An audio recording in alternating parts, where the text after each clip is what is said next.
Hello, good evening. Thanks for joining us here on France 24. You're watching Eye on Africa. Here are the headlines this evening with your Africa news. 17 democracy activists jailed in Angola for rebellion against the president following a public reading of a book. The opposition says it's proof of political repression in the country.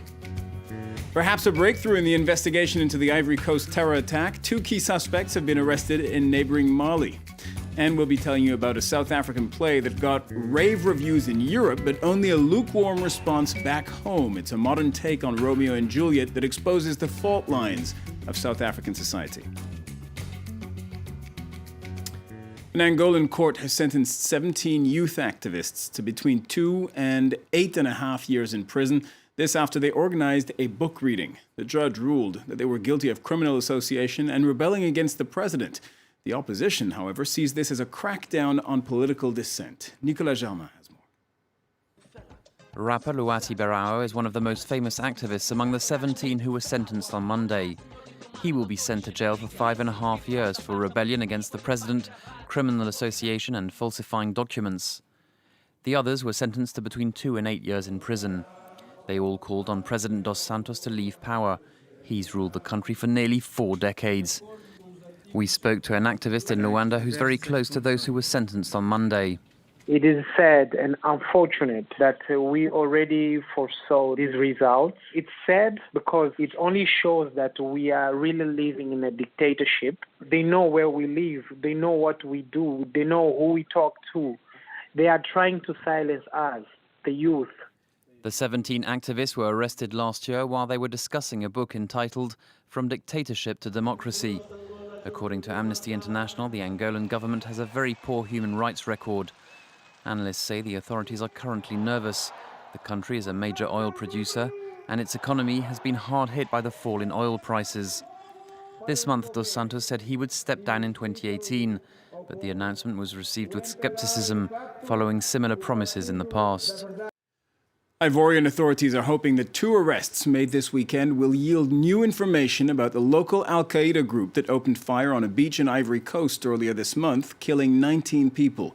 2 men were arrested in neighbouring Mali, where Al-Qaeda remains active. One of them is believed to be the plot leader's right-hand man. François Riouet in Mali has more on this investigation.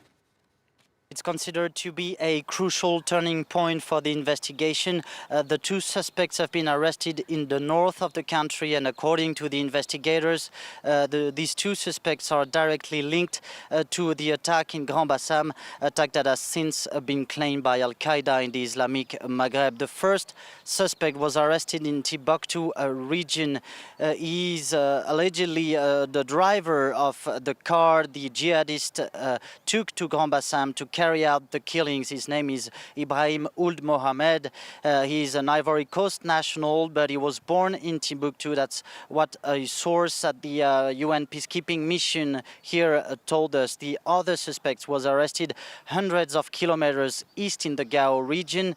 He is believed to be close to the mastermind of the attack, Kuntadala. Kuntadala, who is still being searched for as we speak. But according to the investigators, the questioning of these 2 suspects who have been brought to Bamako will surely lead to the capture of the criminal mastermind, Kuntadala. Meanwhile, Algeria, to the north of Mali, continues to battle residual jihadist groups on its soil. The army says it has killed 12 jihadists over the last week during operations east of the capital and further south near the Tunisian border. And the political crisis in South Sudan shows no sign of abating as the civil war continues, and despite a ceasefire being signed last year, the time to create a new transitional government in the country is rapidly running out. And the chairman of South Sudan's Joint Monitoring and Evaluation Commission did not hide his concern and his frustration today.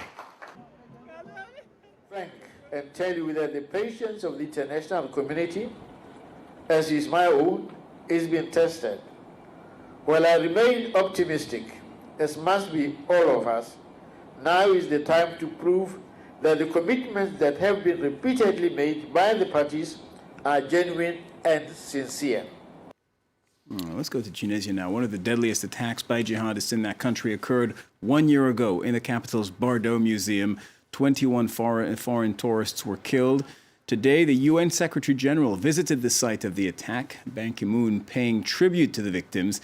He's in Tunis for 2 days, where he's also meeting the members of civil society who won the Nobel Peace Prize for facilitating a democratic transition in Tunisia after the Arab Spring. Let's go to South Africa now for a look behind the scenes at a new dance show. It's called Rebellion and Johannesburg. After playing to sell-out crowds in Europe, this modern take on Romeo and Juliet is not getting quite the same response back home. Take a look. Love in a city in turmoil. That's the idea behind Rebellion in Johannesburg, a modern reimagining of the classic Romeo and Juliet against the backdrop of Johannesburg's township and youth culture. There's quite a stereotypical perspective of what African dance is. And when I saw these dancers that I've been working with and I saw their views and their perceptions on a transforming country, I was inspired to take what they had to say, facilitate their voices basically, and tell the rest of the world. They've got 2 kids now. The show initially premiered in Germany last September, where the cast embarked on a 5-week-long sold-out tour. But back home in South Africa, the support of this art form is less enthusiastic. We find here when we're having a show, the kind of support that we get here in South Africa, it's very minimal.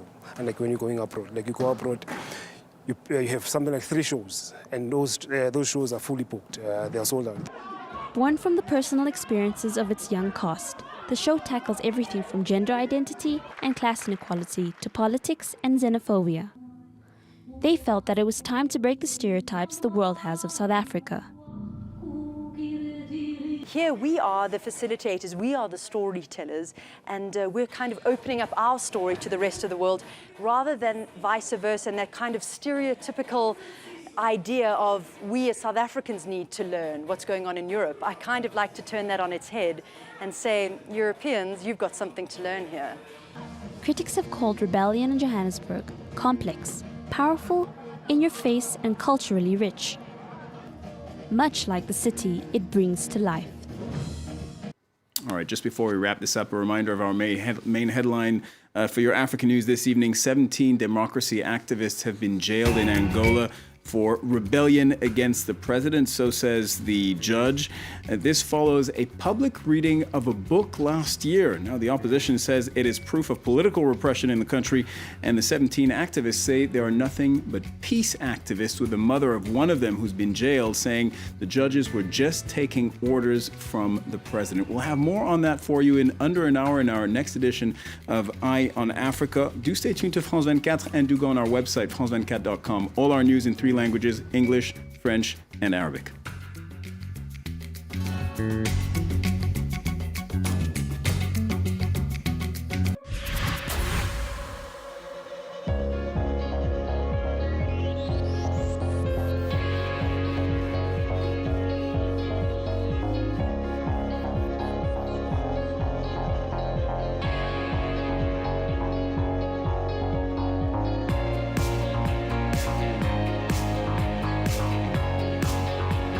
France 24, history in the making.